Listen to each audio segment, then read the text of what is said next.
Istorija prvi put beleži Frušku goru istovremeno sa ulaskom rimskih legija u Srem. Nekako u to vreme između 6. i 9. godine naše ere ona nosi antičko ime Alma Mons i smatra se uporištem Ilira koji su se tada ogorčeno borili protiv Rima.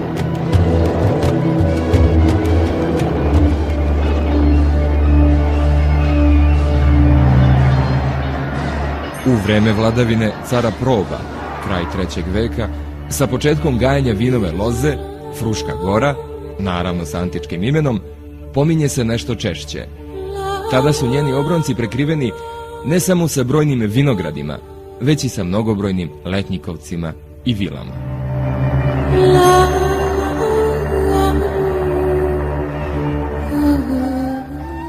Monaška tradicija je kod južnih Slovena došla iz Vizantije. Samo srpsko monaštvo se javilo tokom 11. i početkom 12. veka i to u šumama Kozjaka, Zletova i Osogova.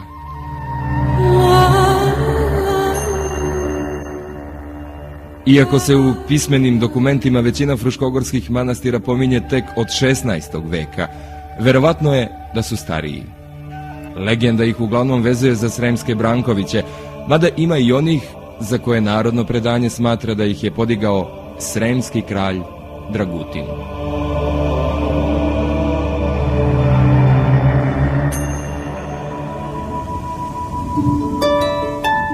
Period intenzivne gradnje fruškogorskih manastira može se ograničiti na vreme boravka članova porodice Branković u Sremu. A to je period između 1465. godine, te godine Vuk Grgurević je dobio na upravu Kupinik i Berkasovo, pa do prvih godina 16. veka. Nema nikakve sumnje da su oni stvoreni isključivo zbog vere, pobožnosti i ljubavi prema Hristu Spasitelju.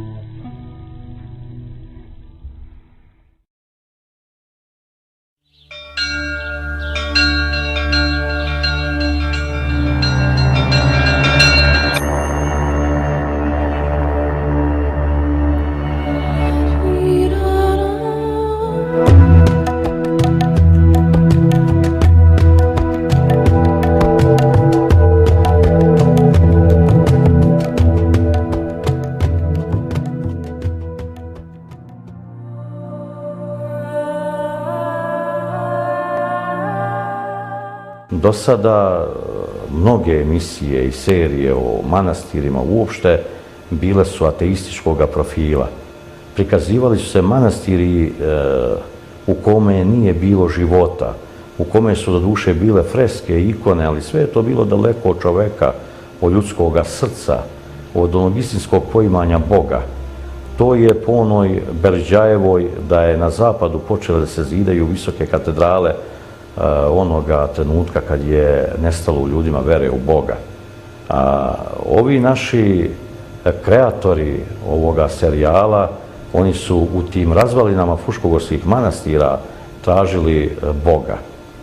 Snimajući potočić koji teče, a manastir se uvijek zidao kraj izvora vode, jer je voda simbol života, snimajući mostić, kamen, razbijenu stenu, oni su išli kamerom najvećega umetnika filmskoga 20. veka, Andreja Tarkovskoga, koji je u svojim filmovima našao mistiku.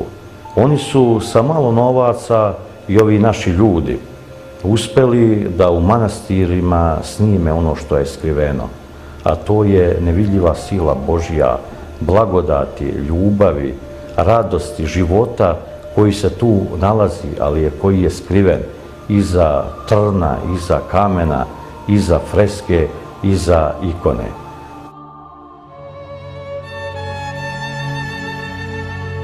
Manastir Privina glava smešten je sa desne strane puta od Šidaka i Loku, neposredno pored sela Bikić Do. On je ugodno smešten u jednoj od poprečnih udolina severnih ogranaka Fruške gore. Berkasovo je tek 1,5 km udaljeno, a Šid nekih 5 km.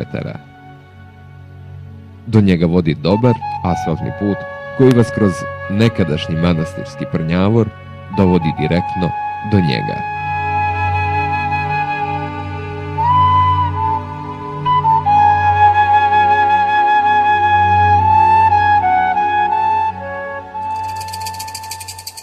O tome kako je manastir nastao, postoji još jedna veoma interesantna i stara legenda. Graditelji s novcem su pobegli, lopovi su ih na rečenom mestu ubili. Po tome je mesto nazvano Privina glava, to jest prebijena glava. Po ovoj legendi, manastir je podigao Vuk Branković, zapravo Vuk Grgurević, zmaj ognjeni.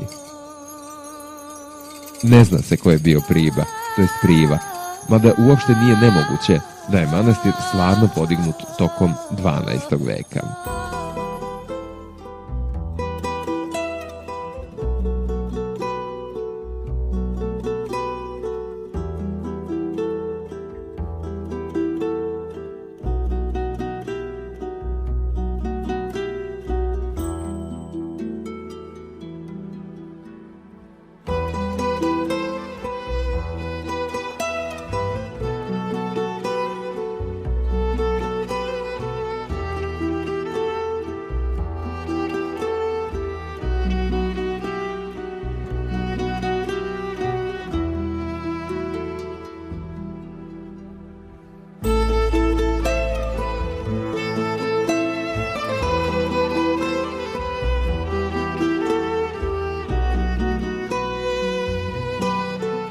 Manastir Privina, to jest Pribina glava, posvećen je svetim arhanđelima Mihajlu i Gavrilu.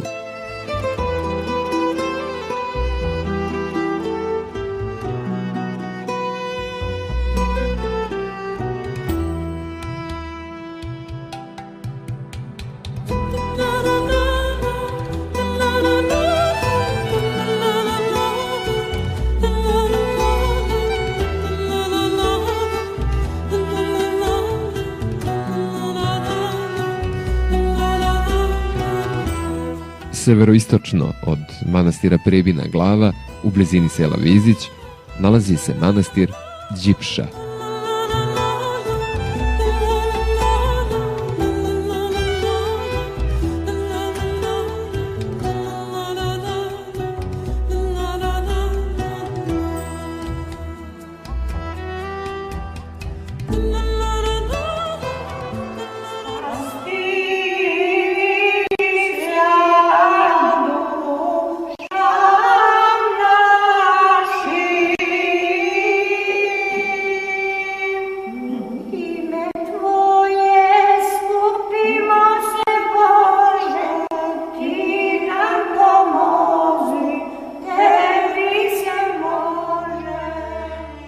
Manastir Đivša ili Dipša posvećen je prenosu moštiju svetog oca Nikolaja.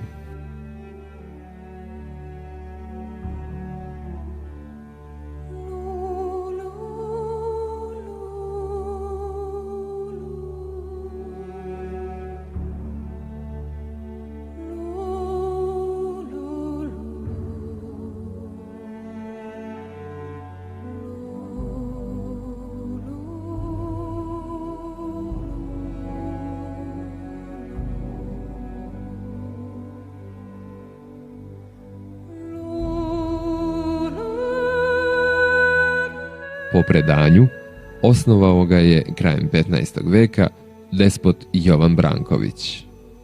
Prvi pouzdani podaci potiču iz druge polovine 16. veka.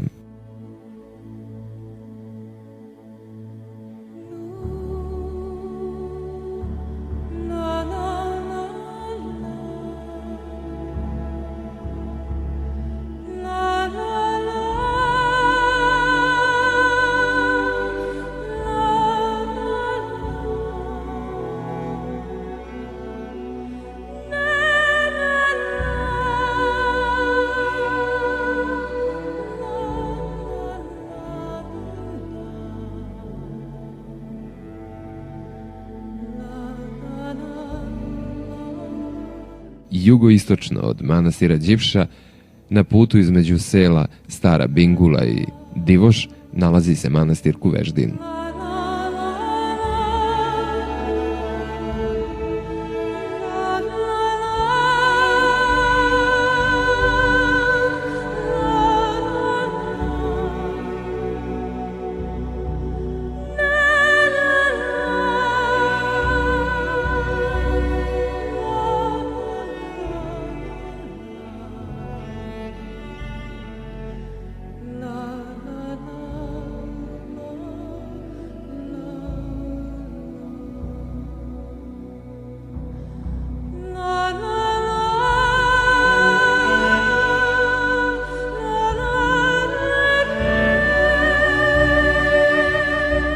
slično ostalim u Fruškoj gori, tako i kod manastira Kuveždina ostaje nepoznato ko mu je osnivač.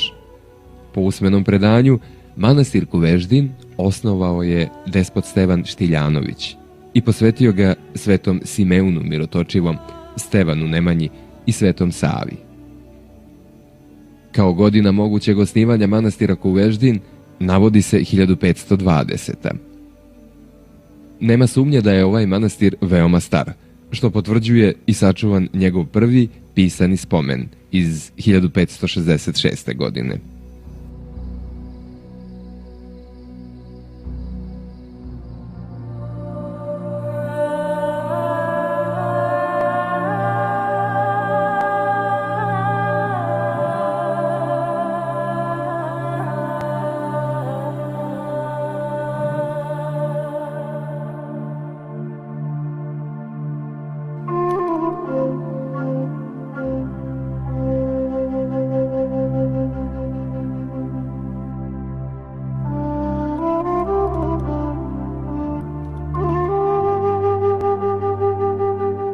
Manastir Kuveždin posvećen je svetom Savi i svetom Simeunu,